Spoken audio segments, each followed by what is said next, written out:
So these are the sorry. So these are the corresponding system calls available to you in Windows and in Linux. For example, these fork, exit, wait. These are all the process control system calls available to you.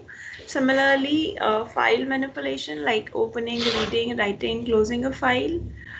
You have already worked with ch mode. Ch mode is a change mode where you have already worked with it. If you want to change mode of your file to executable mode to writable mode and so on. So this way it works. So basically you are provided with the system calls available in your system, and you can just use them to carry out a particular function. Okay. So this is the user space where you have your own programs and libraries. Then you have hardware devices. Now you need an interface to communicate with hardware devices. So all the device drivers are installed in your kernel, and you need to give a system call to kernel if you want to access any hardware. Okay.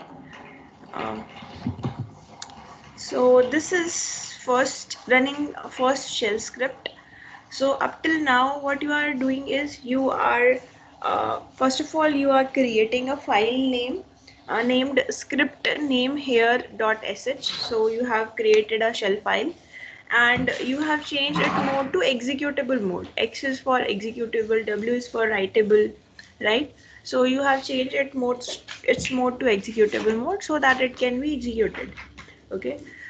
Then you run your script. Now there are three ways: either you write bash, or you write sh, or you write dot backslash.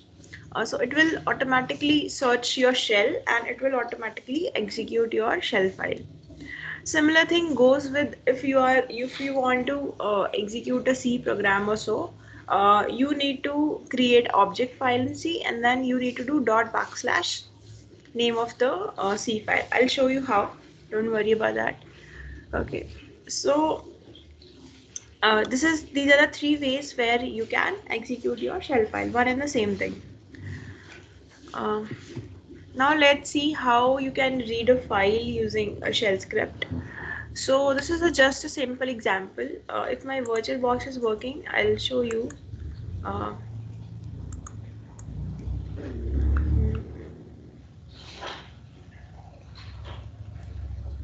where is this?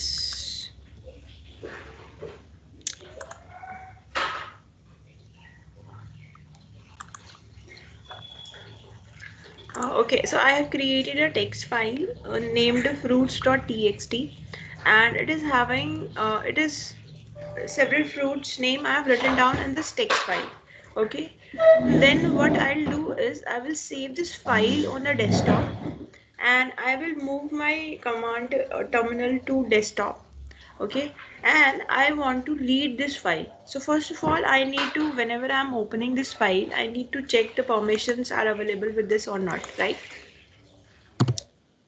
It's booting.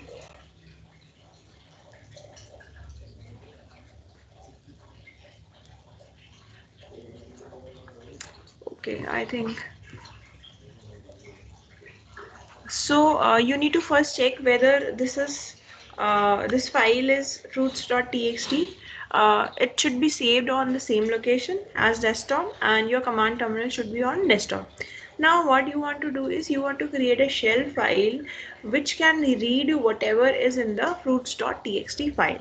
Okay, so you want to create that file. So you can do this by system calls. I'll show you a simple shell program where you can do this.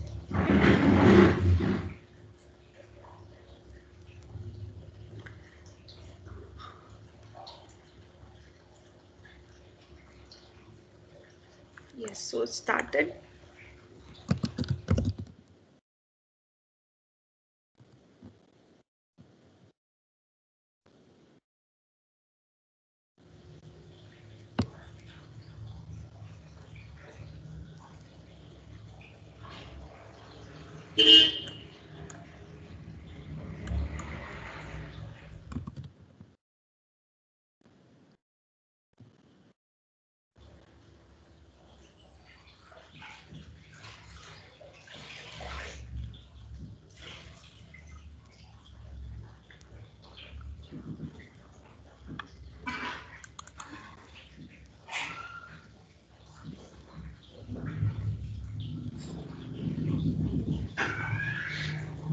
Okay, so what I have, I will first check out my desktop whether on my desktop those files are available. So I've already created this fruits.txt over here.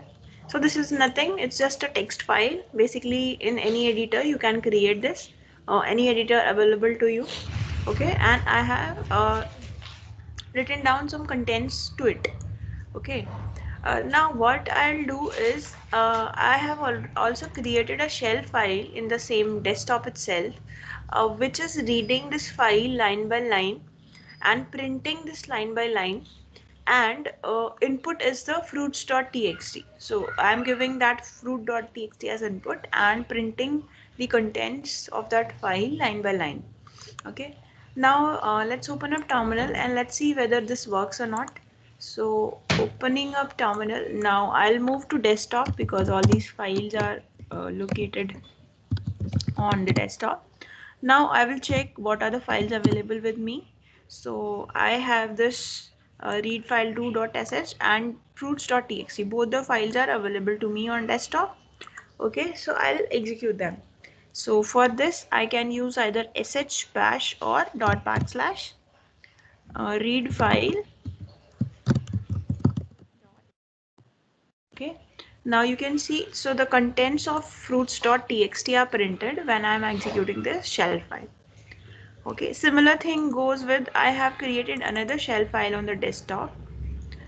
So this was clear up till here.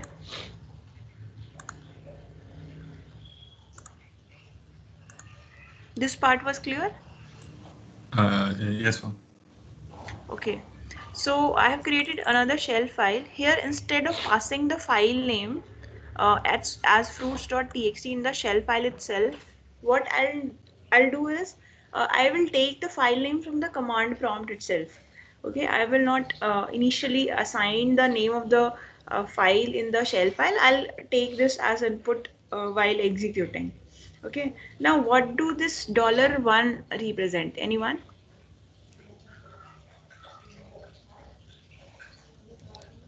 Syscall. Sorry, system. Syscall. $1 represents special variable. So special variables are available to you if you have gone through it on the tutorials point. Um, Special variables in Unix. So these are all the special variables. So if you are printing $0, by default it will print the name of your current script. What I'm printing is $1. So $1, $2 up to $n, whatever you are printing, it will invoke whatever is in the given as first argument while executing. Okay. Similar goes with other special variables. You have so many special variables available to you in your operating system. Now let's see.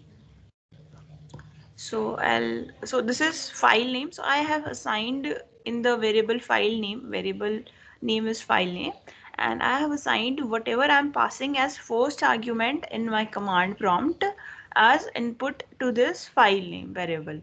Okay, and then I'm reading it line by line and echoing it line by line and printing it and basically taking that input as file name. Now let's execute this command as well, this set of commands as well. So I'm executing it. So this is apple, mango, guava, banana, orange. So this is sorry, file 2, read file 2. That was my second shell file. Now this is showing error. Why it's showing error? It's showing error in the line 4 that you are inputting a file name, but you have not passed the name of the file because it is expecting $1. It is expecting one argument in as an input, right? So I will give the name of file over here, roots. What was the name? Roots dot txt over here, and here it goes. So I have given, along with the file that I'm executing, I have given the name of the text file as my first argument in the command line itself, and I am executing that. So this is clear up till here.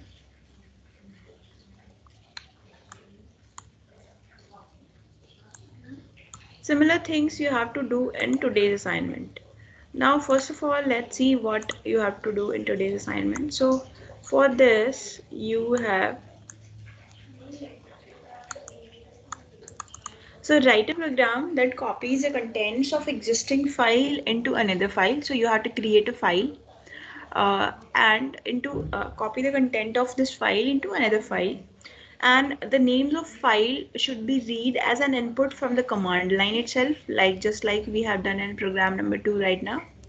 Okay, you may presume that any of the commands read or write may cause error. Now, what are the errors, possible errors? So before copying one file into another file, you need to first check whether these two files exist or not. If these two doesn't exist, you need to print like error. Secondly, you need to check whether the file that you want to read from is in the read only mode or not. If it is not, then you need to print error. And if it is, secondly, third, you need to check whether the file in which you want to copy the content from the previous file, that file should also be in the writable mode. If that is not in the writable mode, then you need to print error. Okay, so this is the algorithm how you have basically you have done this. So you need to take the names of source and destination file from the command line itself, and then you need to check whether source file exists. If not, create error. Whether source file is readable or not. If not, create error. If destination file exists or not. If it exists, then if it is writable or not. If it is writable, then okay, otherwise it will create error. And if all the conditions are satisfied, then it will loop and read all the files from source to destination file and terminate. So this is the simple program. Okay, now there are two things. So when you are writing a system call, you can do it in any programming language. I will suggest C because GCC is the compiler installed in your system. I will show you like Geeks for Geeks system calls in C. So on here you will find several programs.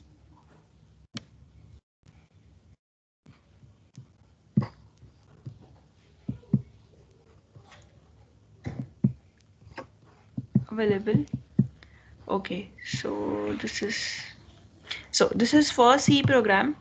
Okay, this is C program where you have what do this program? So assuming like you know C programming already, what do this program is doing is it is showing you the function of open system call. So foo.txt is a text file and it is opening it, and fd is a file descriptor. It is opening that foo.txt in the read only mode, and these two are the flags passed. So you need to check the syntax of this open system call available to you. So you pass file name and the flags, whatever, if you want to open it in the read mode, write mode, whatever. So if this file descriptor is returning -1, this means this file does not exist and it will show you error. Okay, otherwise it will execute. File descriptor will have some value and it will open your file in the mode that you have provided in the flags over here. Okay, so this is a simple C program for a system call where you are opening a file. Now this file you have to create in any notepad available to you in your Unix distribution, maybe gedit or any other editor available, nano editor, whatever editors are available to you. You need to create these files and save as .c file, just as you save a shell file with a .sh extension. So you need to save this as .c, this file as .c. Okay, and then what you have to do is you have to compile and then execute. So for executing a C program, two steps are there. First is compilation and second is execution, right? So here you have to suppose you have created this file name .c. What you will do is you will write gcc space, name of the file was, let's say, file 1. file1 c. File name was file1.c, and you want output in executable file named file1 itself. So minus o means you want output in this file, file1, okay, and file1.c is your program. Okay, now you will press enter, and after that, because GCC is not installed in my system, so you need to check whether GCC GNU compiler is installed in your system or not. If it is not, you can install it with sudo apt build essential, and 2 3 commands are there. You can install it. Sorry. After you have compiled your program, you need to execute it using same file one. So these two commands are there to execute your C file. Sorry. Okay. So this is the thing you have to do. So this is how you have to perform all the program related to system calls. So that's it for today. Any questions? Anything? Can you please show read file 2? Sorry. Read file 2.sh in which we are giving the file name in the terminal itself as a input. Right.